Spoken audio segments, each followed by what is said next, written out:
Brothers and sisters, Saint Manuel is the bishop of the abandoned tabernacle, and that title is for a reason, because he often spoke of the abandoned tabernacle in terms of his own spirituality, because of that moment in his life that marked it, where he experienced a tabernacle completely abandoned by the parish. But also just he worked in his spirituality this concept and developed it, you could say, through his own reflection. Today we will look at that in a little bit more detail, and he talks about abandonment in terms of an external abandonment and an interior abandonment. So let's look at the external factor first. And when he speaks about the tabernacle of Jesus being abandoned, he's speaking about it in a very specific way. So let's see what he says from his own writings. He says that the evangelists are the first ones who taught him the word abandonment. I decided to use this word not to speak of the hatred, envy, or persecution of the enemies of Jesus, but rather in reference to the disloyalty, coldness, ingratitude, inconstancy, insensitivity, indelicacy, and cowardice that Jesus experiences from his friends. So he is speaking to those who know that Jesus is present in the tabernacle. Not those who may not have been catechized properly or who are not really aware of what's going on, but those who really know, but yet don't make time to go to see the Lord. He goes on. This leaving him at the moment when they should all have been with him. So he's speaking about this, where he's reflecting on this from the point of the very close friends of Jesus in the apostles themselves, who abandoned him in the passion. You know, Peter literally denied him and ran for it. And the only people who stay there is St. John, Mary Magdalene, Mary, and Mary, the mother of Jesus, and some of the other women that followed Christ. Where were the rest? They left, and yet Jesus had been in intimate friendship with them, but where were they? And this mystery continues on in the church in a very real way. That the friends of Jesus, people who know him, people who've received many miracles or signs or moments of love from him, are not there when he needs them, when he needs us. And I think all of us have to raise up our hands, and at some point, it's true for all of us. This leaving him at that moment when they should all have been with him, this failure to assist him with their presence and their unconditional loyalty when he needed it most, is what the evangelists call abandonment and flight.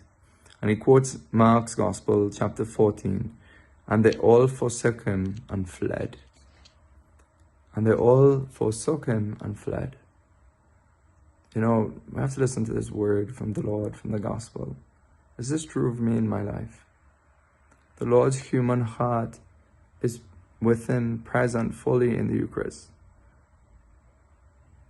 And then when we go to him, his heart is delighted. There's this mystery of how the Lord is in heaven, and yet when fully present in the Eucharist, it's a great mystery. His human heart, his humanity, somehow, many saints intuit this or experience this, that the Lord's own sadness at the lack of people who come to adore him and know that he is truly present. There are two ways in which the tabernacle is abandoned, and has been mentioned, one exterior, one interior. So the exterior, and he speaks about the habitual and voluntary absence of Catholics who know Jesus but do not visit him.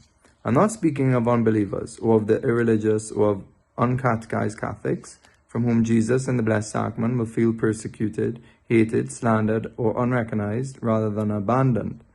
I'm speaking of Catholics who believe and know that our Lord Jesus Christ, true God and true man, is really present and alive in the Blessed Sacrament. But they do not receive him in Holy Communion, nor visit him, nor have a friendly relationship with him, even though they live close to a church and otherwise have time and energy for recreational activities.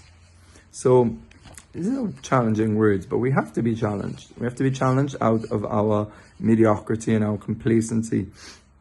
And he goes on about the interior abandonment now, the second aspect. It is to go to him, but not to really be with him. It is to receive him with the body, but not with the heart. It is to go to him saying words, bowing our heads, kneeling down, but not performing these acts of piety with our hearts. It is when we do not meditate on what we are receiving. It is when we do not prepare ourselves to receive him with a clean heart and with a great spiritual hunger. It is when we do not taste and give thanks for the food we have received. It is when we do not talk or listen to the guest who is visiting us. It is when we are not open to receive and keep the graces he brings us, the warnings he gives us, the example he teaches us, the desires he reveals to us, the love he shares with us. How many times will the Master have to repeat to some communicants, in other words, people who are receiving him in Holy Communion, and visitors to the Blessed Sacrament? This people honors me with their lips, but their heart is far from me. So he's speaking about the interior dispositions we've looked at, that when we go to adoration, are we really making acts of piety with there, or we're just going there out of rote? So let us ask the Lord to give us a fervent and attentive heart.